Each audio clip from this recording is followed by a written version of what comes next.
Hello guys, welcome back to my channel. तो आप देख रहे हैं लेट्स लर्न विद माही। तो आज हम लोग स्टार्ट करने जा रहे हैं 9th क्लास की बायोलॉजी का टॉपिक नंबर 2, जो कि है relationship of other sciences with biology.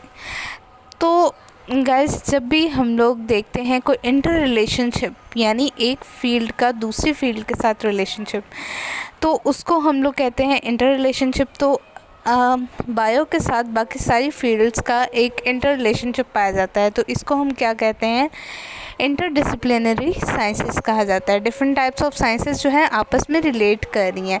Like हमें अगर हम लोग मूवमेंट को डिस्कस करते हैं, इंसान की मूवमेंट को डिस्कस कर रहे हैं, तो हम लॉ ऑफ मोशन को भी देखते हैं। तो इंसान की जो मूवमेंट है वो बायोलॉजी में डिस्कस की जाती है, जबकि लॉ ऑफ मोशन जो है वो फिज़िक्स में डिस्कस किया जाता है। तो ये दोनों का जो एक कनेक्शन मिल रहा है, दिस इज़ इंटरडिसिप्लिनरी साइंस। तो यहाँ पे हम डिस्कस करेंगे 5 टाइप्स ऑफ इंटरडिसिप्लिनरी साइंसेस को, जिसमें हमारे पास नंबर 1 पे है बायोफिज़िक्स।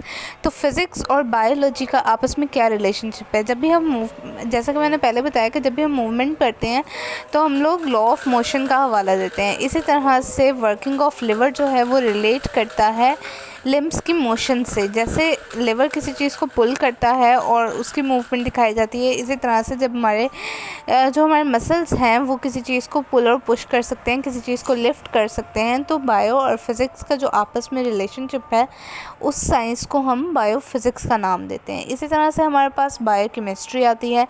अब हमारी बॉडी में जितने भी प्रोसेसेस हो रहे हैं, चाहे वो रेस्पिरेशन हो, डाइजेशन हो, सब में कहीं ना कहीं केमिकल ब्रेकडाउन इन्वॉल्व है, केमिकल रिएक्शंस इन्वॉल्व हैं। सेल के अंदर बहुत सारे केमिकल रिएक्शंस हो रहे होते हैं, ठीक है। तो इस तरह से केमिस्ट्री जो है वो बायोलॉजी से रिलेट करती है, इसको कहते हैं बायोकेमिस्ट्री। नेक्स्ट हमारे पास आती है बायोमैथमेटिक्स, जिसको मैंने पहले ही भी बताया कि इसे बायोमेट्री भी कहते हैं। तो मैथमेटिक्स हमारे पास बायोलॉजी में कहाँ हेल्प आउट करती है, जब भी कोई एक्सपेरिमेंटेशन की जाती है, तो एक्सपेरिमेंट परफॉर्म करने के बाद हम लोग सारा डाटा जो है कलेक्ट करके उसके ऊपर जब कैलकुलेशंस अप्लाई करते हैं, तो वो कहाँ पे फॉल करता है, बायोमेट्री यानी बायोमैथमेटिक्स की कैटेगरी में। नेक्स्ट हमारे पास आती है बायोजियोग्राफी। तो बायोजियोग्राफी में हम पता लगाते हैं कि कौन कौन से जियोग्राफिकल एरियाज़ पर कौन कौन सी स्पीशीज़ पाई जाती हैं। तो जियोग्राफी के थ्रू हम लोग अपनी स्पीशी को क्लासिफाई करते हैं, उन्हें अरेंज करते हैं।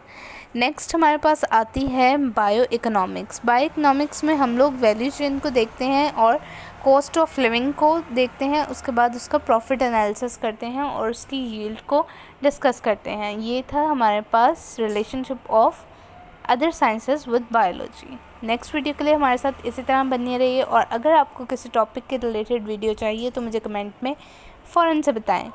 तब तक के लिए लाइक, सब्सक्राइब और कमेंट करना ना भूलिए। अल्लाह हाफ़िज़।